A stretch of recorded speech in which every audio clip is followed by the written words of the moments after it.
주시면 하나님의 은혜 이스마엘이라는 제목으로 주님의 은혜를 나누겠습니다. 지난 주일이 맥주 감사 주일이었습니다.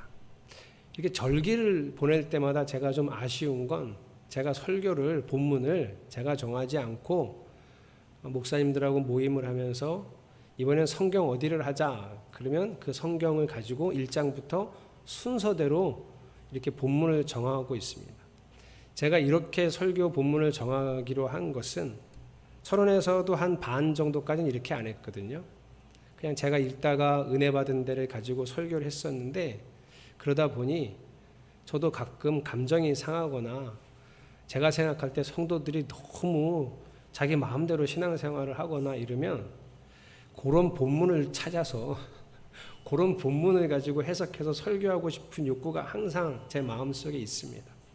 이거는 혹시 내 마음인지 하나님 마음인지 모르니 그냥 그렇게 하지 말고 내가 본문을 정하지 말고 책을 하나 정하면 그 본문이 흘러가는 대로 매주 설교를 하면 내가 정한 거 아니니까 그 본문에 있는 얘기를 하면 되니까 그렇게 하자라고 마음 먹고 지금까지 이렇게 하고 있는데 이러다 보니 절기에도 지난주일도 맥주 감사 주일이었는데 제가 감사 설교를 전혀 하지 않았어요. 그냥 절기만 맥주 감사 주일이지. 그래서 그냥 지나갔거든요. 너무 아쉬운 거예요. 뭐가 아쉽냐 하면 원래 제가 그전에는 감사 절기가 있기 전에 2주간 감사에 대한 설교를 합니다. 그리고 맥주 감사절을 맞이해요. 그러면 성도님들이 마음속에 그래 감사해야지 하나님께 감사하는 것도 적어보고 이런 일들을 하시는데 그냥 하고 지나가 버렸어요. 감사절기가. 그래서 그게 좀 아쉬워요. 그래서 오늘 설교를 시작하면서 여러분 감사는 절기 때만 하는 게 아니라 매일 하는 거고요. 매 순간 하는 거예요. 우리가 너무 감사에 무감각하다 보니 나중에 이렇게 고백해요. 지나고 보니 하나님의 은혜였더라. 이런 고백을 너무 자주 하거든요. 매번 이렇게 뒤늦은 감사로 그치지 않도록 저는 여러분들이 또 제가 주님을 매일 바라보고 의식하면서 그 순간에 그날에 감사할 수 있기를 축복합니다. 하나님께서 매 순간 만들어 놓은 일들이요 얼마나 놀랍고 감사한지 몰라요. 그거를 딱 발견하는 순간 하루가 행복해지거든요. 저는 여러분이 그 행복과 평안을 맛보았으면 좋겠어요. 휘리릭 막 너무 분주하게 살다가 그 인생의 어느 뒤안길에서 정말 하나님의 은혜가 아닌 것이 하나도 없었구나. 전 이건 너무 때늦은 감사라는 생각이 드는 거예요. 가을에 감이 열리면 그 곶감 만드는 분들은 감을 깎아서 이렇게 꽂아가지고 말리잖아요. 벽에 걸어서. 그런 것처럼 우리 마음의 흙벽에다가 감사가 이렇게 주렁주렁 달리도록 늘 볼 수 있도록 하셔야 됩니다. 제가 절의 처막 끝에 설치하는 풍경이라는 것을 좀 보여드릴 텐데요. 참 교회에서 예배드리면서 절거 보여드린다고 뭐라 그러지 마시고요. 네, 이게 바람이 불면 아주 청아한 종소리가 납니다. 아주 이 소리만 들어도 마음이 평안해지고 그러거든요. 저는 하나님을 바라보면서 우리 마음에 이런 풍경이 있었으면 좋겠어요. 이걸 풍경이라 그러는데요. 그 하나님을 생각하면 딸랑딸랑 거리는 그 소리가 우리 마음에 들려서 하나님 이렇게 부를 수 있었으면 좋겠어요. 우리가 여러분 마음에 늘 일상에서 하나님을 떠올릴 수 있는 풍경이 하나쯤 있으시기를 축복합니다. 믿음 좋은 사람, 믿음이 없는 사람이 따로 있을까? 믿음이 좋다고 하면 어떤 상황이든지 어떤 형편이든지 언제든 믿음이 항상 좋아야 하는 것인데 과연 그런 사람이 있을까? 대부분의 사람들을 보면 믿음이 좋았다가도 어느 순간에 나빴다가 연약해졌다가 이런 모습들이 대부분인데 그저 우리끼리야 저분은 참 믿음이 좋아. 저분은 믿음이 너무 연약해. 우리끼리야 그렇게 판단할 수 있겠지만 하나님 모실 때는 그 사람이겠다는 생각이 들었습니다. 아니 그러면 믿음이 좋았다 나빴다 어차피 그런 거고 사람이 늘 믿음이 좋을 수는 없을 거니까 그냥 그런 대로 그냥 사는 겁니까? 그 얘기는 아니고요. 제가 오늘 믿음에 관해서 얘기할 때 핵심은 그 믿음마저도 하나님만 의지해야 한다는 겁니다. 내가 믿습니다 이게 아니라 하나님 나의 믿음을 이끌어 주옵소서라고 해야 된다는 거예요. 하나님이 주시는 참 믿음으로 살아가려면 우리가 결단을 자꾸 하려고 하는데요. 내가 아무리 이렇게 어렵고 힘들어도 하나님 반드시 믿고 잘 이겨낼 거야! 이렇게 결단하는 게 믿음이 아니고요. 지금 내 안에 계시는 하나님을 언제나 바라보는 것이 믿음입니다. 그 믿음은 그 바라볼 때 하나님이 그때그때 주시기 때문이에요. 어떤 분들은 세상의 유혹이 다가올 때 이겨내려고 지갑에 가족 사진을 넣어가지고 다닌다는 분들이 있어요. 술이나 성적 유혹이나 돈의 유혹을 이겨낼 때 가족 사진을 이렇게 펼쳐서 보면 마음이 이렇게 편안하고 입가에 웃음이 탁 지어지면서 내가 우리 가족들 부끄럽지 않게 살아야지 그러면서 이겨낸대요. 그런데 그분이 그렇게 가족 사진을 보면서 이겨낼 때 실제로 가족들은 그분 옆에는 없죠. 사진만 있죠. 그런데 하나님은요, 실제로 계세요. 항상 그 순간에, 내가 그걸 이겨내야 될 순간에 항상 제 옆에 계시죠. 그러니 그분을 바라보는 것이 믿음의 비결입니다. 지난주 본문은 창세기 15장에서 하나님이 아브라함이 그랬어요. 하나님, 유산을 많이 주시면 뭐예요? 저는 물려줄 자식도 없는데 하나님 저에게 자식을 어떻게 주실 계획이세요? 저 엘리에셀이나 제 자식처럼 양자로 삼을까요? 그랬더니 하나님이 아니다. 반드시 내 몸에서 난 아들이 내 상속자가 될 것이다. 약속을 해주셨잖아요. 그래서 아브라함이 그걸 믿었고 하나님은 그걸 믿은 아브라함을 의롭게 여기셨어요. 자, 이제 아브라함과 사레가 믿음을 가지고 약속을 믿고 자녀를 기다리고 있습니다. 그런데 믿었는데 인내하고 기다리고 있는데 사레가 아이를 못 낳는 거예요. 같이 임신 자체를 못 해요. 그래서 계속 시간이 길어지면서 어떻게 해야 될까? 어떻게 해야 하나님 말씀이 이루어지게 할까? 이러고 있는데 사레 머릿속에 번뜩 아이디어가 떠올랐어요. 하나님이 내 남편 몸에서 난 자녀가 아들이 상속자가 된다고 했으니 남편 몸이기만 하면 되는 거 아니야? 꼭 내 몸이어야 하나? 나는 아니잖아. 아브라함 몸이기만 하면 되는 거 아니야? 하고 사레가 아이디어가 떠올랐어요. 그래서 아브라함하고 이야기를 나눴어요. 여보, 하나님이 당신 몸에서 난 아들로 상속자를 하겠다 그랬으니 꼭 여자는 내가 아니어도 되는 거잖아. 그래서 아브라함에게 얘기하고 설득하고 두 사람은 정말 고민이 많았어요. 어떻게 하면 좋을까? 그래서 이 이야기를 오랫동안 나누면서 결국 사레의 여종 하갈과 아브라함이 동침해서 자녀를 낳는 건, 임신을 하는 건 어떤가? 여기에까지 이르렀어요. 여러분, 괜찮은 생각이에요. 마음이요. 생각이 괜찮았다는 실수 이건 실수. 생각이 괜찮았다는 게 아니라 그 마음이요. 하나님의 뜻을 알아가려는 마음.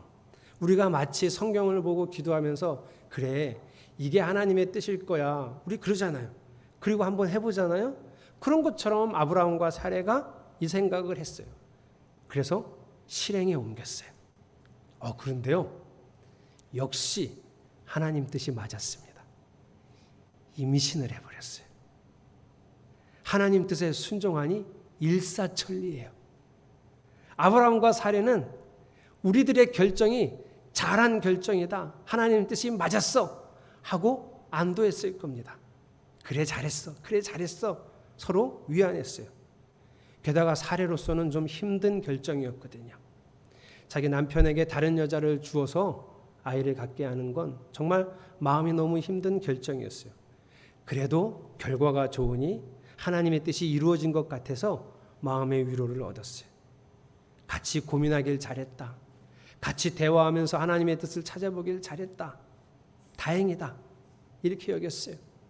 가나안 땅에 온 지 언 10년이 되는데 그 10년 동안에 여러 가지 기억들이 주마등처럼 싹 지나가고 그래도 아이를 얻을 수 있다는 생각에 가슴을 쓸어내리며 안도했어요. 그런데 이상한 곳에서 변수가 발생합니다. 4절 같이 읽겠습니다. 시작.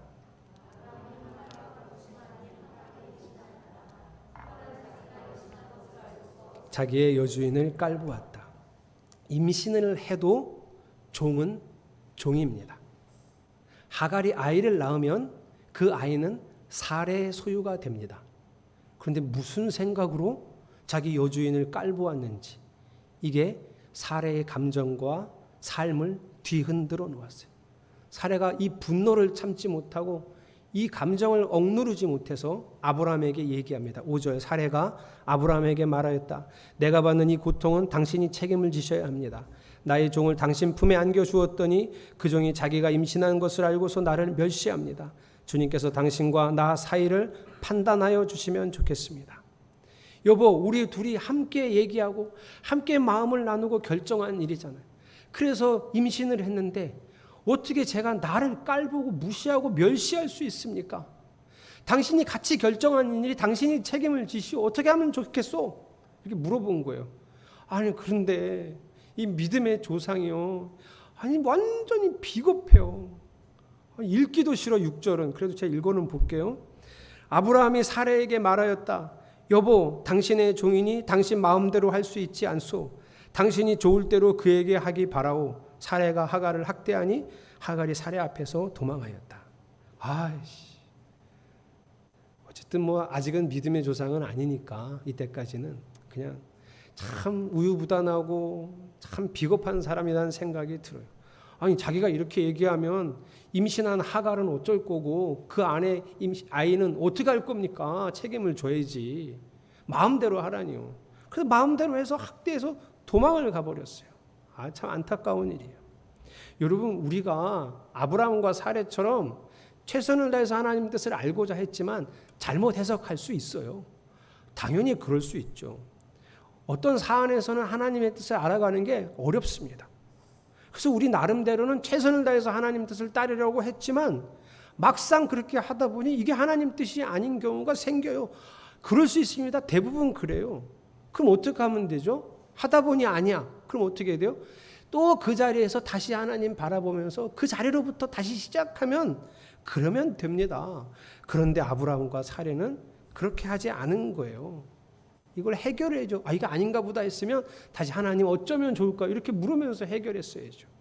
제가 신학대학원에 입학하자마자 합격 통지서가 딱 떨어지자마자 하나님이 저에게 새로운 전도사 할 수 있는 사역지를 열어주셨어요. 제가 그때 돈이 한 푼도 없었어요. 입학금도 없었고 학교를 다닐 때 뭐 거기 가서 거주할 수 있는 기숙사를 들어갈 돈도 없었고 아무것도 없었어요.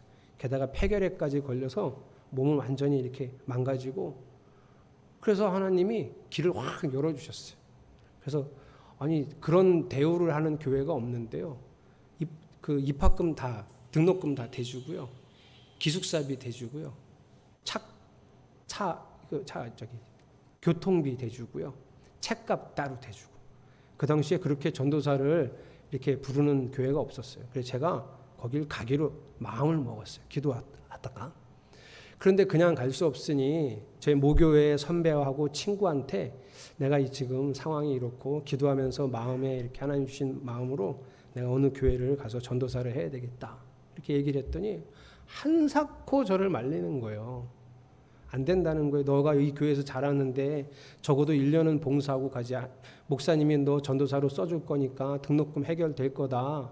그래서 저를 한사코 말려서 제가 그 두 사람한테 설득을 당해서 그래 근데 있자 하기로 했어요. 있기로 했어요. 그런데 그 선배의 예상과는 달리 목사님은 저를 전도사로 써주지 않았어요. 당장 등록금이 없었어요. 기적이 필요했어요. 그래서 정말 기적으로 1년을 교회를 다니고요. 그 이듬해 저를 전도사에 써서 1년 동안 청년부 전도사가 됐어요.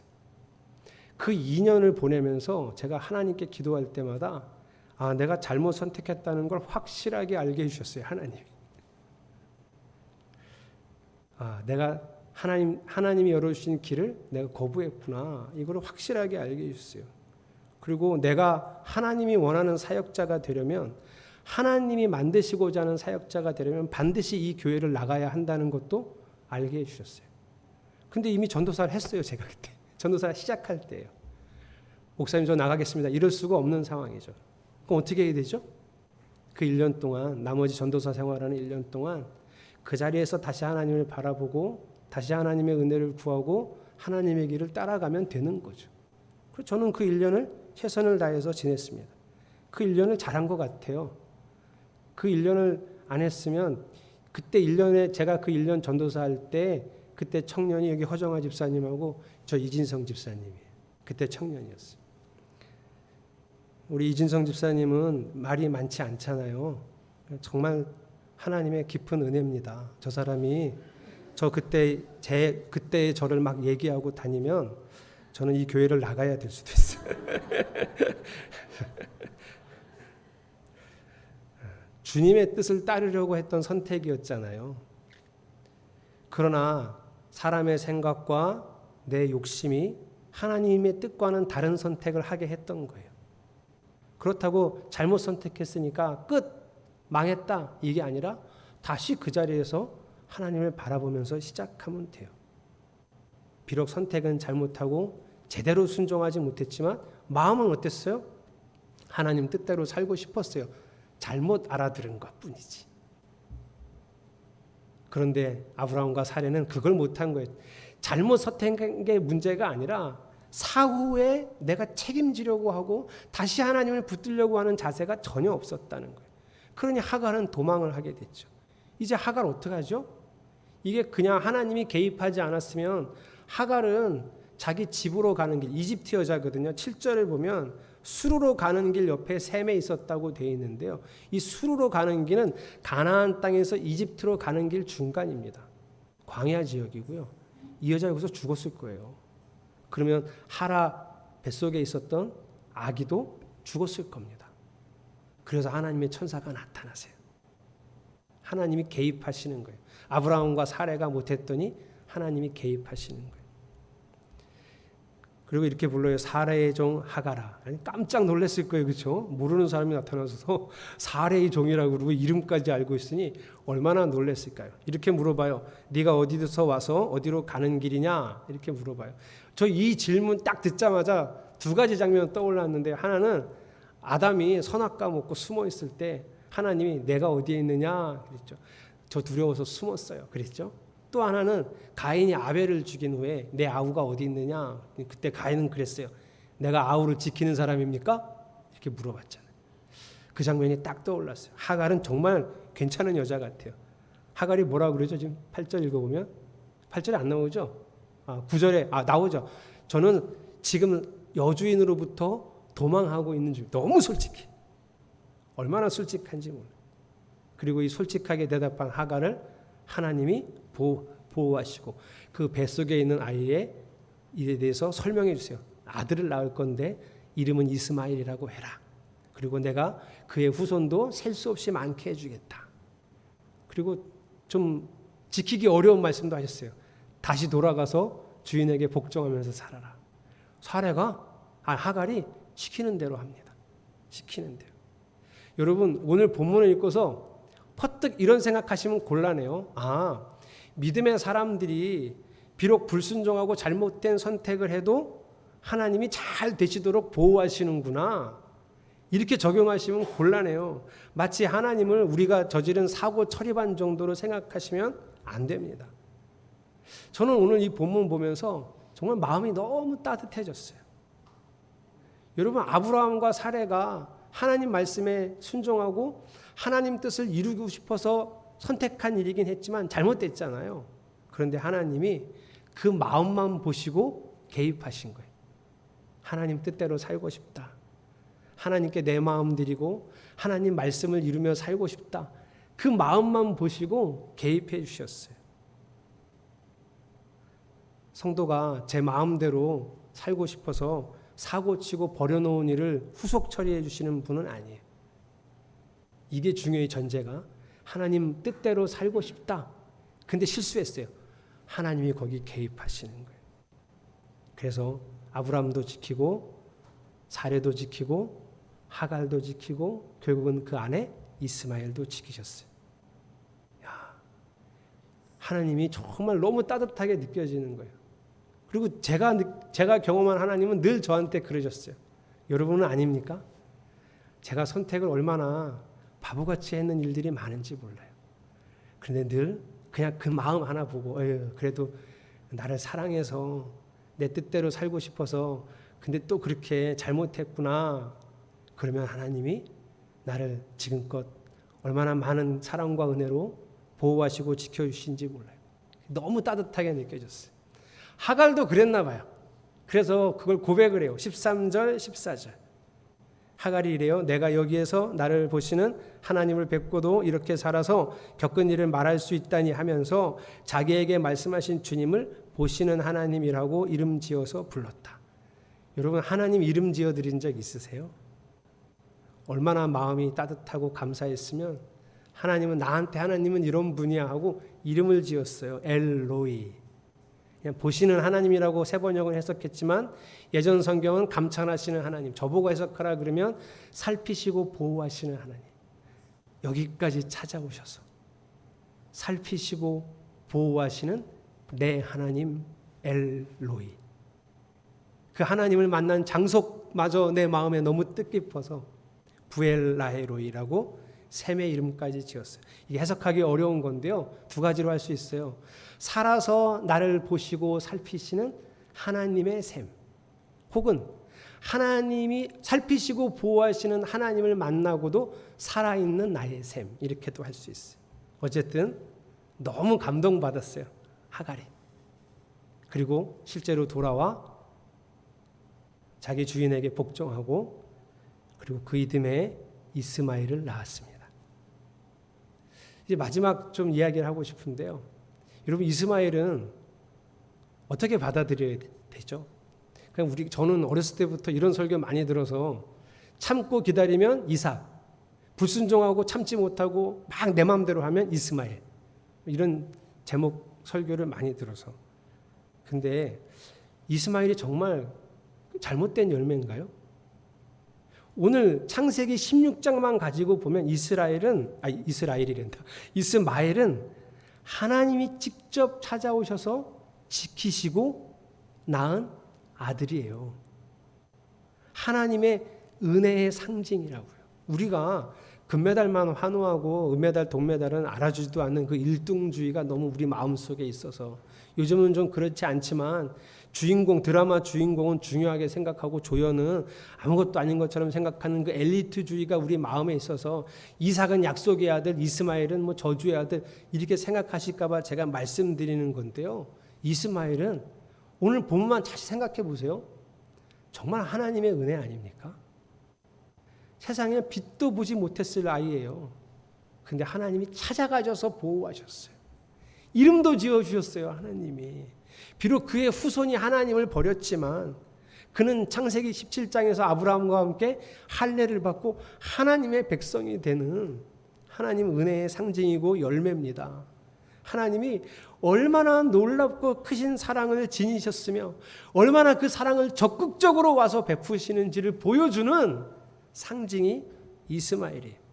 그래서 제가 설교 마무리를 어떻게 할까 고민하다가 지난 수요일부터 내 삶에서 저도 하나님 뜻대로 살고 싶은데 그래 이게 하나님의 뜻일 거야 하고 했던 것이 잘못돼서 이게 아니었구나 했는데 하나님이 와서 은혜와 사랑을 베푸신 이야기가 뭐가 있을까를 한번 찾아본 거예요. 그거를 예화로 딱 들려주면 여러분도 그래 내 인생에도 그런 일이 있었어. 나의 인생의 이스마엘은 이거야 하고 생각하실 수 있게.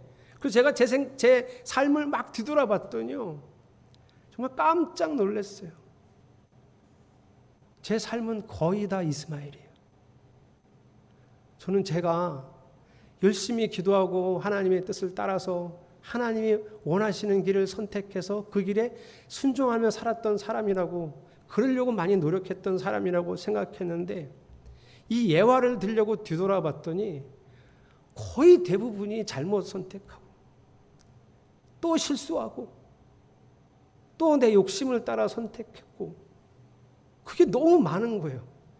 아니 그런데 하나님이 놀라운 은혜를 베푸시고 찾아오셔서 다시 하나님을 보게 하시고 상처난 내 마음을 만지셔서 다시 하나님을 찾게 하시고 내가 하나님을 찾으니 다시 하나님의 길로 인도하시는 일들이 수두룩한 거예요. 예화로 들을 필요도 없이 인생 자체가 저는 이스마엘이에요. 때로는 무지해서 그랬고요. 어느 날은 약해서 그랬고, 그리고 더 많은 부분은 악해서 그랬어요.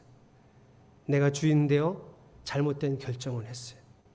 그래도 다시 찾으면 찾아오시고, 알게 하시고, 깨닫게 하시고, 이제라도 이끌어 주셔서 새롭게 시작하게 하시고 알게 하셨던 내가 이스마엘인 거예요. 참혹한 결과가 있었던 적도 있어요. 그래도 하나님이 그래도 네가 마음은 내 삶을 따르려고 했었지.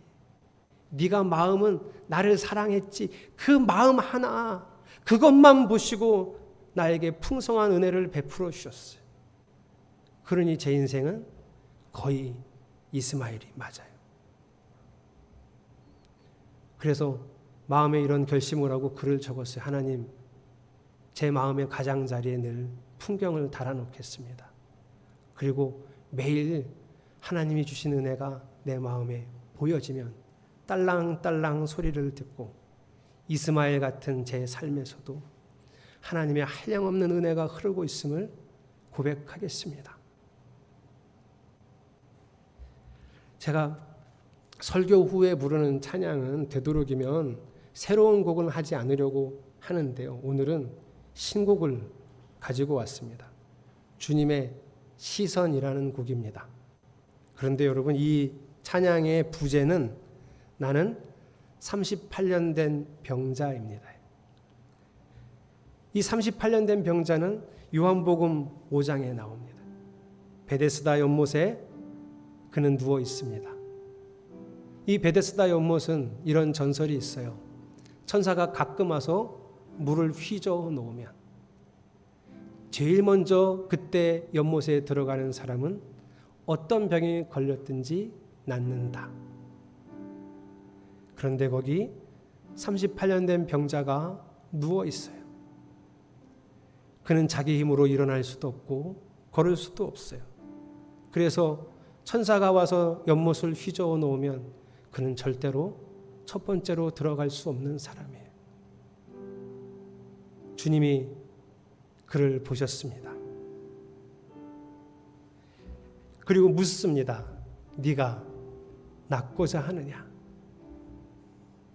그리고 주님은 그를 연못에 넣지 않고 일어나 걸어가라 라고 말씀하셨어요. 제 인생을 뒤돌아보니 거의 이스마엘이었습니다. 주님이 아니시면 나는 늘 잘못된 선택을 하고 그 쓴 열매를 먹으며 살았어요. 그런 인생입니다. 그리고 우리는 주님이 없으면 절대 그 연못에 들어갈 수 없는 38년 된 병자입니다. 여러분 잊지 마십시오. 우리는 이스마엘입니다.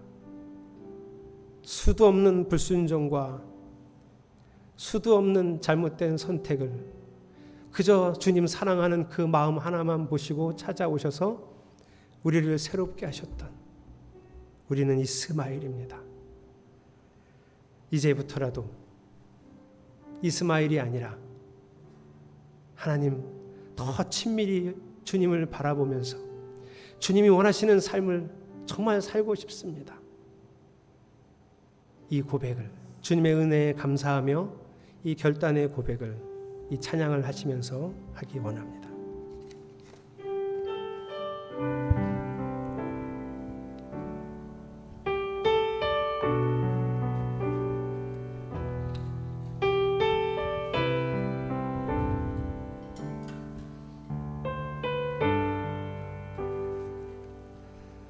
흐르는 시간이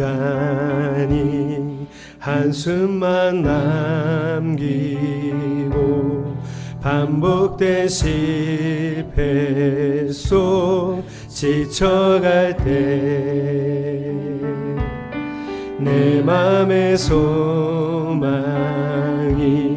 조각조각 될 때 내 곁에 다가 주와 부르시네. 주님의 시선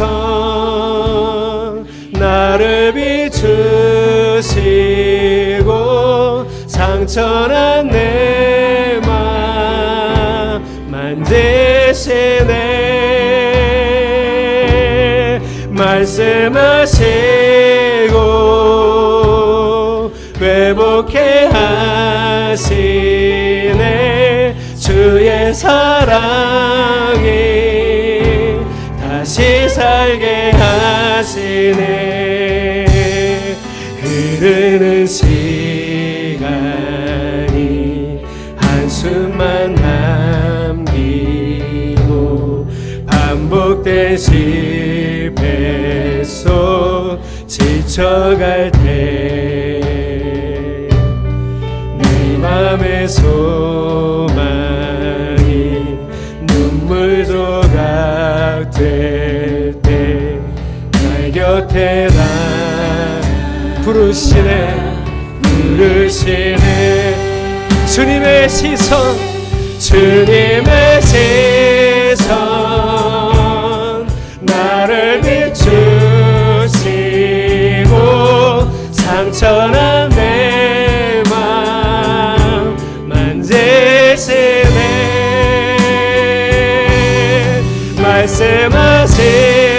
말씀하시고 회복해 하시네. 주의 사랑이 다시 살게 하시네. 주님의 시선 주님의 시선 나를 비추시고 상처난 내 맘 만지시네. 말씀하시고 새롭게 하시네. 주의 사랑이 다시 살게 하시네. 나는 38년 된 병자입니다. 주여 나는 이스마엘입니다. 이제 주의 뜻을 더 알아가고 찾아가며 순종하겠습니다. 주를 보겠습니다. 주를 봅니다. 지금 이곳에서 아멘. 주를 봅니다. 지금 이곳에서 주를 봅니다. 주를 봅니다. 지금 이곳에서 주를 봅니다. 지금 이곳에서 주를 봅니다. 지금 이곳에서 주를 봅니다. 지금 이곳에서 주를 봅니다. 지금 이곳에서 주를 봅니다.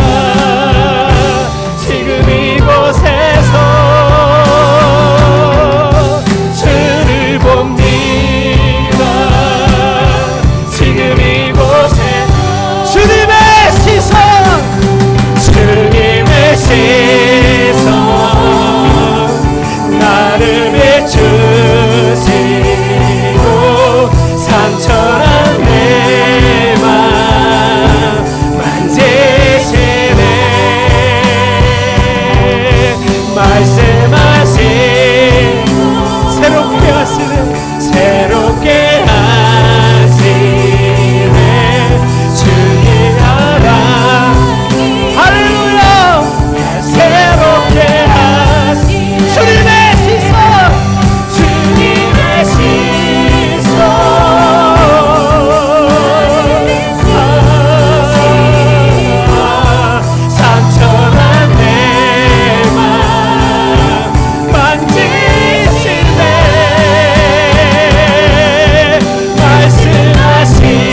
나를 비추시고 상처난 내 맘 만지시네 말씀하시고 회복해 하시네 주의 사랑이 다시 살게 하시네. 주님 은혜에 감사합시다. 내가 38년 된 병자입니다. 나는 이스마엘입니다. 주님의 은혜가 이렇게 크고 놀랍습니다. 그 은혜 기억하고 그 순간순간마다 감사하며 살겠습니다. 우리 통성으로 기도하겠습니다. 하나님, 나는 연못이 필요한 사람이 아닙니다. 나는 오직 주님만 의지하겠습니다. 하나님, 나는 숱하게 약하고 악하고 미련하고 무지해서 하나님 마음은 그렇지 않았지만 주의 말씀대로 살지 못하는 일들이, 주의 뜻을 이루지 못할 일들이 얼마나 많은지 모릅니다. 그럼에도 불구하고 다시 찾아오셔서 나를 일으키시고 다시 그의 사랑 안에서 살게 하신 것을, 주여 나는 이스마엘입니다. 주여 나는 이스마엘입니다. 그러나 하나님, 이제 더 이상 하나님 그런 미련한 삶으로 살지 않기를 원합니다. 매일 주를 바라보겠습니다. 매일 주를 의지하게 의식하겠습니다. 주의 뜻을 따라가겠습니다. 하나님, 내가 그렇게 살아갈 수 있도록 주를 바라볼 때마다 지혜를 주시고 힘을 주시옵소서. 주님의 뜻을 이루며 살아가는 주의 백성으로 살기를 원합니다. 주의 사랑을 의지합니다. 오직 주님만 바라봅니다. 하나님, 나는 이제 주의 은혜와 사랑을 기억하며 날마다 하나님의 나를 열매를 이루어갈 수 있는 주의 백성이 되기를 원합니다. 주여 나를 비추옵소서. 주님의 시선, 주님의 시선 나를 비추시고 상처난 내 맘 만지시네